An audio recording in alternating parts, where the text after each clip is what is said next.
Good morning class, this is Mohammad Mohit. आज हम बात करते हैं चैप्टर नंबर 2 एक्सपोनेंट्स के बारे में। तो समझ लेते हैं एक्सपोनेंट्स क्या है और इसके अंदर कुछ लॉज होते हैं वो भी हम पढ़ते हैं। तो पहले जानते हैं एक्सपोनेंट्स क्या है।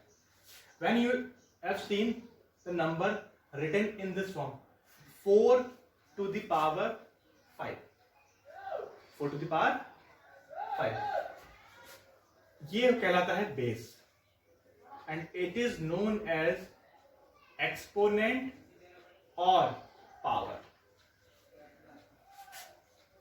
ये फ्रैक्शनल फॉर्म में भी हो सकता है। This is known as base और this is known as exponent और power. When we are written a number in this form, it is known as exponential form. कौन सी फॉर्म कहलाती है? Exponential form. अब बात करते हैं इसके लॉज की, लॉज ऑफ एक्सपोनेंट्स। जैसे मैथ्स जो बनी है, laws,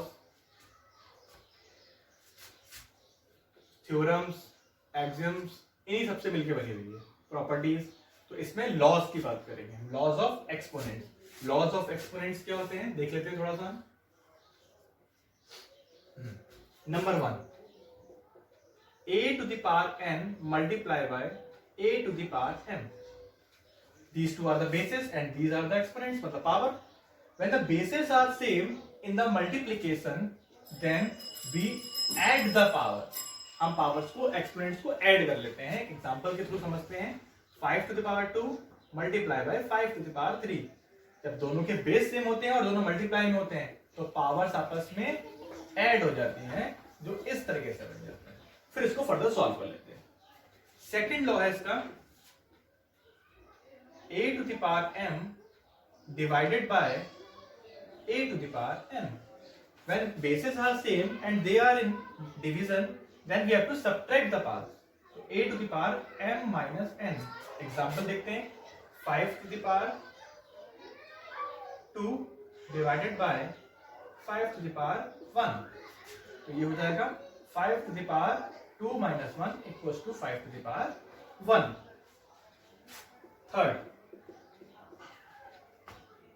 when the bases are different and powers are same and they are in multiplication, then we directly multiply the bases और दोनों की जो पावर है वो एक हो जाती है, सेम हो जाती है। हम बेसिस को मल्टीप्लाई करते हैं और whole to the power same हो जाती है।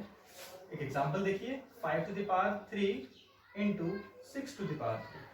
तो ये हो जाएगा 5 into 6 to whole to the power 3। It means 30 to the power 3। और इसको बाद में फर्दर सॉल्व कर लेंगे।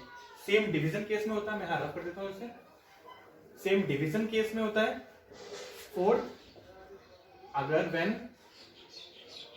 To numbers, two bases a to the power m divided by b to the power m, तो दोनों बेसेस आपस में डिवाइड हो जाएंगे और whole to the power same हो जाएगी। एग्जांपल देखते हैं, 5 to the power m divided by 15 to the power 2, तो हो जाएगा 5/15 and whole to the power 2। Fifth, when a number, a base having 2 powers on it, अगर एक बेस पे 2 पावर होती हैं तो पावर आपस में मल्टीप्लाई हो जाती है, लाइक दिस। नेक्स्ट,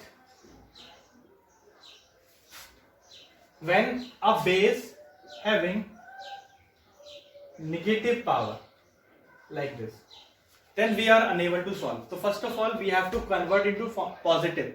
इसको पॉजिटिव फॉर्म में कन्वर्ट करना होता है। पॉजिटिव करने के लिए हम क्या करते हैं, बेस का रेसिप्रोकल कर देते हैं। तो a का हो जाएगा 1/a, पावर हो जाएगी इसकी 5। अब हम इसको इजीली सॉल्व कर सकते हैं। तो these are the laws of exponents. कुछ और भी बातें हैं वो इसी में ऐड कर देता हूं, वो भी हम इसके अंदर पढ़ते हैं। अगर कोई हमारे पास नंबर है negative number and it's power will be odd, तो जो आंसर आएगा वो माइनस में ही आएगा। एग्जाम्पल देखिए, सपोज अगर -2 है या -1 है और उसकी पावर है 21 ऑड, तो आंसर आएगा -1। ऐसे ही अगर कोई नंबर है माइनस में, पावर है उसकी इवन, तो आंसर आएगा हमारा किसमें, प्लस में आंसर आएगा। जैसे -1 टू द पावर 8, तो आंसर आएगा प्लस में। तो these are the basic rules, laws. एक और है, इसको भी आप थोड़ा ध्यान समझ लें। When any base or any number having power 0, then its value is always 1. Suppose एक नंबर है 1000, उसकी पावर है 0, तो उसकी वैल्यू कितनी होगी, 1। आप बात करते हैं which type of sums will come in the exercises, तो समझ लेते हैं उनके बारे में भी। क्वेश्चन आएगा सिंप्लीफाई और राइट इन एक्सपेंडेड फॉर्म। तो फर्स्ट एग्जांपल, सपोज लिखा 5 टू द पावर 5, आपको लिखना एक्सपेंडेड फॉर्म में, तो 5 टू द पावर कितनी है, 5, तो we have to write by 5 times. इसको 5 बार लिख देंगे। -5 टू द पावर 2 है, तो इसको -5 इंटू -5। ऐसे ही क्वेश्चन आते हैं कि राइट इन एक्सपोनेंशियल फॉर्म, और वो इस फॉर्म में आपको दिया होगा। कितनी बार दिया है, 5 टाइम्स, तो 5 टू द पावर 5 हो गया। ऐसे ही राइट इन एक्सपोनेंशियल फॉर्म, तो पहले आप क्या करेंगे, बाय द एलसीएम मेथड इसके फैक्टर्स फाइंड आउट कर लेंगे। लाइक दिस 5 से करते हैं, तो 5 1 जा 5, 5 2 जा 10, 5 5 जा 25, फिर 5 से किया 25, फिर 5 से किया 5, फिर 5 से किया 1। तो क्या आंसर आ गया हमारे पास, 5 into 5 into 5 into 5 means 5 to the power 4। This type of sums will come in your exam. आगे देखते हैं, हमारे पास आता है सिंप्लीफाई के लिए भी, कि simplify the following. Simplify means होता है you have to give the answer in the smallest form, आपको लोएस्ट फॉर्म में आंसर देना है, पूरा सॉल्व करके लेके आना है। तो सपोज एक क्वेश्चन है 2 to the power 3 multiply by 2 to the power 4। हमें करना है simplify. Simplify means give the answer in the simplest form. तो when the bases are same we have to add the powers, और 2 to the power 7। अब इसको पूरा solve करना है, 2 into 2 into 2 into 2 into 2, 1 2 3 4 5 6 7, 2 to जा 4, 4 टू जा 8, 8 to जा 16, 2 जा 32, 64, 128, 256। तो आंसर विल बी 256। अगर बोलते हैं give the answer in the exponential form only, तो यही आंसर रहता हमारा 2 टू द पावर 7।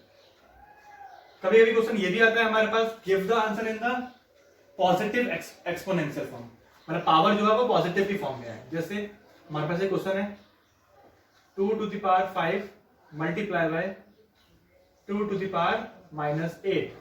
क्वेश्चन आएगा give the answer in positive exponential form. Here the bases are same, तो we have to add this, but here minus, तो minus plus minus होता है, हमें पता है। तो 5 - 8 हो जाएगा, तो 2 टू द पावर -8। यहां पर आंसर क्या है हमारा, नेगेटिव एक्सपोनेंट की फॉर्म में आया। प्लस करने के लिए हम क्या करेंगे, इसको इस नंबर का रेसिप्रोकल कर देते हैं। पावर किस फॉर्म में हो गई, पॉजिटिव फॉर्म में हो गई। आप इसको ऐसे भी लिख सकते हैं, होल टू द पावर 3, क्यों, क्योंकि ऊपर 1 है। अदरवाइज आप इसको ऐसे लिखो, अगर ये ऊपर कोई नंबर होता है, यहाँ पर मान नीचे 3 होता, तो ये गलत हो जाता हमारा। तो इस तरीके से लिख सकते हैं। ऐसे नेगेटिव में पूछेगा तो नेगेटिव की फॉर्म में देना है। अगर पॉजिटिव में है, सपोज 4 टू द पावर 5 है, मुझे इसको नेगेटिव में करना है पावर को, तो 1/4 टू द पावर -5। एक बार मैंने रेसिप्रोकल करा पॉजिटिव, दूसरी बार करा नेगेटिव। तो this type of sums will come in the next exercises. Hope all you understand. इसके बेस्ड सम्स आपको वर्कशीट में प्रोवाइड करेंगे।